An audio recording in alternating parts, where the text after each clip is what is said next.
안녕하십니까. 이주영 법무사입니다. 신청인에게 재산이 있거나 일정한 수입이 있다면 파산 면책 신청이 불가능하다라고 알고 있는 경우가 많이 있고요. 실제로 그렇게 상담해주는 사례도 많이 있습니다. 그러나 재산이 있거나 또 일정한 수입이 있더라도 파산 면책 신청 요건이 되면 절차 진행이 가능합니다. 이번 시간에는 신청인에게 일정한 수입이 있어서 파산 면책을 받은 사례, 또 배우자도 부양가족에 포함시킨 사례를 가지고 설명드리겠습니다.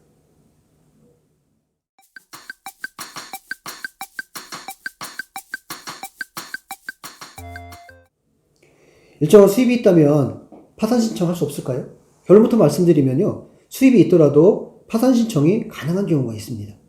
사례를 한번 살펴보면요. 채무자는 40대 초반 남성분이었는데요. 중소업체 회사를 다니는 직장인이었습니다. 매달 수입으로 220만 원 정도 급여를 받고 있었는데 자녀가 한 명 있었고 배우자는 몸이 아파서 일을 할 수 없는 상황이었죠.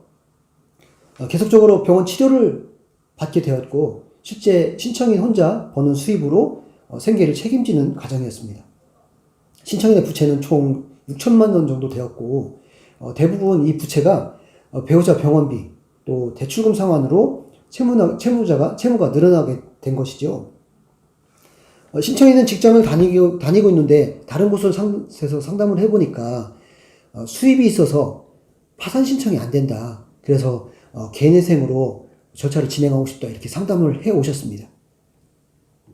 저는 신청인에게 개인회생을 꼭 해야 되는 상황인지 확인을 했고요. 개인회생이 되더라도 3년간 변제할 수 있는 경제적인 여력이 되어야 되는데 배우자 병원비나 부채 상환을 하다 보면 개인적인 기본 생활이 어렵게 될 수도 있죠. 이래서 저희들은 개인회생이 아니라 파산 신청도 가능함을 알려드리고 파산 면책 절차를 진행해 드렸습니다. 이 사례에서 가장 문제가 되는 사항들은 어떤 것일까요? 바로 부양가족 수와 수입이 발생하더라도 파산이 가능한지 여부입니다. 우선 부양가족에 대해서 살펴보겠습니다. 배우자를 부양가족에 포함할 수가 있을까요? 실무 사례는요. 배우자를 부양가족에 포함하지 못하는 것이 원칙입니다. 원칙이 있으면 예외되어 있는 것이죠.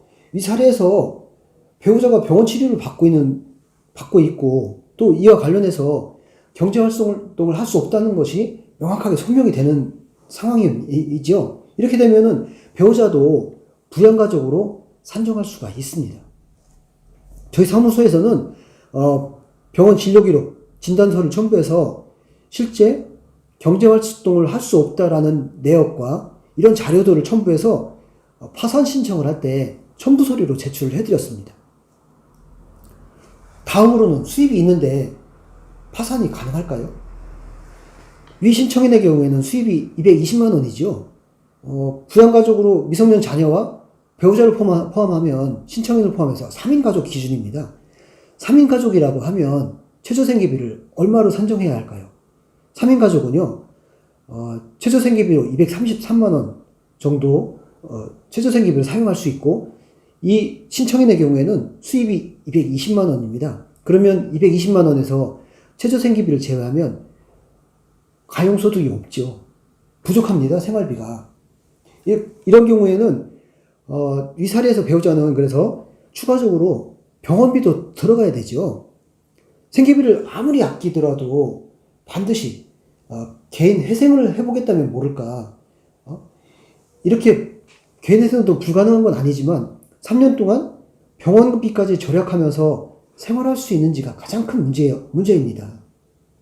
이 때문에 저희들은 요건을 좀 더 보다 명확하게 파악을 했고 수입과 또 병원비, 지출 내역 이런 부분들을 미리 상세히 파악을 한 다음에 파산의 요건이 된다고 판단을 해서 파산 신청을 진행해 드렸습니다.